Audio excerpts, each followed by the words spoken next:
But yeah, I was going to talk about the uprising Earth. I was getting there, and I was thinking, well, a lot of the times you're presented with the question of, like, well, what about gravity? And it's like, gravity, well, what the fact that if you drop something, it's going to fall. I mean, that's based on where you're standing. Like, if you're standing in the water, I mean, it might sink or it might float. I mean, there's different places to be standing and dropping things. I mean, you could be standing in sand up to your neck or whatever. I mean, there's different mediums you could be standing in, But yeah, I get the idea where, like, if you drop the microphone, it falls to the floor, and that's your proof of gravity, or proof of downward acceleration, which is what they want to call it, which is that's been disproven as far as I'm concerned. And it's been disproven for a long time. And it's just interesting how the scientific, the academia, like whatever, it's interesting how that continues to be like claimed as being reality. Like, it's just interesting how there's like such blatant, irrefutable proof that that's not what's happening. And it just gets brushed under the carpet, or just people don't want to think about it, or it seems the implications of what I'm about to talk about here just are too massive that it's like people just don't want to believe it because it just seems crazy, and then they'd rather accept the idea that they're on the outside of a ball spinning while simultaneously feeling like you're on a flat plane that's not spinning. And it's gravity, this idea of gravity that's holding the whole universe together, whatever it's it's a pretty grandiose claim. And the claim that there's downward acceleration seems to be observable. Like, if something fell off the roof, it's going to fall and hit the ground pretty quickly. But what's weird is that the motion of falling to the ground isn't the same as like, they say it's a force that's pulling you to the ground. But you could actually think about it as being more like your weight or something, but your weight is supposedly a result of this force. You get lost in the weeds pretty quickly. But when it comes down to it, like, you would have to be able to measure this acceleration. And like, the way to do that one way to do it is to observably look at it and see how long it takes for it to hit the ground, But at the same time, you haven't actually measured it. You've observed it moving to the ground, what looked like it falling to the ground. That's an observation.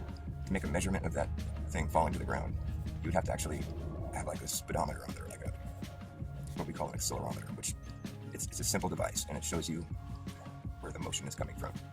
And it's easy to understand what I'm talking about if you just imagine yourself in a car and you step on the gas, you get pulled into the seat. It's like, so the motion's coming from behind you. It's like pushing you forward, but you're getting pulled back because of your weight. So you step on the brakes and you go in reverse, now you're getting pulled forward. So that you're going to see whatever it is that's being affected by this motion responding in that fashion, where it's like it's moving in the opposite direction as the motion. Like, you push something up really fast, it's going up, but it's being pushed down. You know what I mean? Like if you're pushed up really fast, you weigh more. Apparently that's and that makes sense to me. Like, if you're going upwards in an elevator really quick, really fast, you would register more on a scale. That's what I've been told, and I think that checks out. That makes sense to me. The lighting is really weird here. I'm trying to fix this. That's a little better. Yeah, I like that better. What was I going to say? Oh yeah. So stuff is like intuitive, as far as like which direction the force is coming from. Like, to have motion, there has to be like a force or like something pushing it, right? Like, you're gonna be in your car and hit the gas pedal. There's like combustion. There's like an engine that's pushing you forward, so you get pulled back. Or if you're going in reverse, you get pulled forward. This is all intuitive shit. It's really obvious. And we talked about going up really fast, like you're gonna wait and we're gonna be pulled to the ground harder, And so we talked about those three directions where you forward or backwards or up. Now, so when it comes to the downward force that we're supposed to believe is happening, the downward acceleration where things fall to the ground if they're not supported, the weight isn't supported, they're gonna fall to the ground. If they're in this atmosphere, there's a few caveats, where it's like if they're in the water, it's a different thing. Let's just talk about in this environment, like I dropped this book, it's gonna fall to the ground. And so there's a device that's been created. It's a really simple device. It's super easy to understand. That perfectly illustrates to you which direction the force is coming from. Like, if you're in your car and you step on the gas and you get pulled back, if there was a sensor that's going to detect that you've been pulled back, that sensor would register that there's a forward motion because it detected you being pulled back. So that sensor's like, oh, he's hitting the sensor, so that means there's a motion pushing him forward. You can think about it that way. But there's a much more simple, an analog accelerometer, which I want to illustrate for you here. All one of you. Imagine like this piece of wood or something right here, it's just like a square. And it's got a spring attached to each side, right? And it's being held in this frame here. This piece of wood right here has its own weight, and these springs are keeping it held in place perfectly in the middle right there. This frame is holding it all together. Now if you take and you push this, we're calling this the accelerometer, push it that direction, the weight of this piece of wood is going to get shoved that way because of the motion that's coming at it.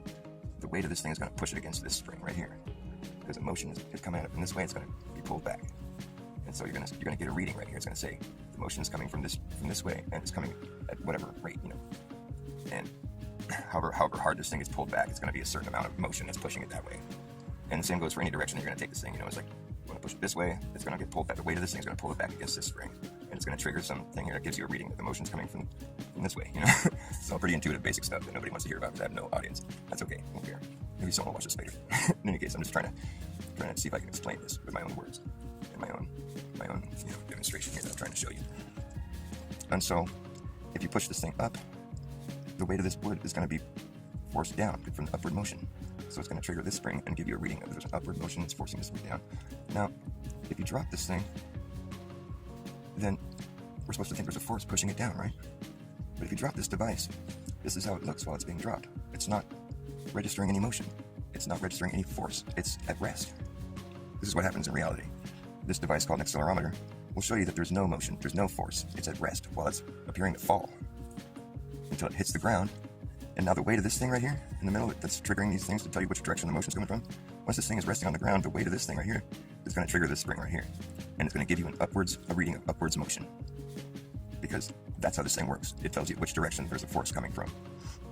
And it's really basic. You can test it with your own hands and be like, push it that way, it's going to register the force. It's going to show you which direction the force is coming from. You can see clearly that you're pushing it that way, so it's an accurate device. And so when you drop it, you're going, well, how come if it's moving, there's supposedly this force is pushing it to the ground, but it's showing that there is no force. It's showing that it's at rest. And then when it hits the ground and it appears to be at rest, it's no longer showing that it's at rest. Now it's showing that there's an upwards force pushing it up because the weight of this thing is going to trigger this spring right here. That's what happens. I'm just explaining what really happens in reality. This accelerometer is going to show you that there's an upwards force pushing on it. That's why it's registering the lower spring when it's sitting on the ground. When what it appears to be at rest is just sitting there on the ground. But this spring is feeling the weight of this thing, so it's giving you an upwards motion reading. And then when you go and you drop it in free fall again, it's going to show you that it's at rest. It's going to give you a zero reading. It's going to tell you there's no motion, there's no force being applied to this thing right now until it hits the ground. And then the weight of this thing is going to press down on the spring and it's going to give you a constant upwards motion reading. That's what the upwards earth is all about. That's it right there in a nutshell. This simple device tells you which direction the force is coming from. Now, they call that normal force in physics. This has already been addressed in physics. They already addressed this. They call it normal force. But I guess they just leave it at that. I don't know. But it's interesting nonetheless because there's no force while it's in free fall when there's supposed to be a force pushing it down. There's supposed to be the force of gravity pushing it to the ground. But yet this thing when it's in free fall registers no force, zero, because there's no springs being, when it's falling, none of these springs are being pushed against. So it gives you a zero reading, as in there's zero acceleration happening here because none of the springs are being triggered. Now, if I was to push it that way, this spring would be triggered and it would tell you which direction the force is coming from. You can see the device work perfectly in any other direction, but when you drop it, it's going to tell you it's at rest. When it hits the ground and it's sitting there appearing to be at rest, it's going to tell you there's an upwards motion, a constant upwards motion that's keeping this spring triggered because the weight of this thing is going to be pushing down on it while it's sitting there appearing to be at rest. That's the uprising Earth in a nutshell, and I figured I needed to explain that because people think it's crazy. I did at one point. I still kind of do, but I can't argue with this. This is something you can't argue with. It's just, go ahead, make an argument against it, but it's an accelerometer. It tells you which direction the force is coming from.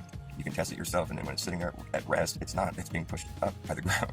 And when you drop it, there's no force affecting it because it doesn't show you any force affecting it. There's no downward force. It shows you that it's at rest while it's falling.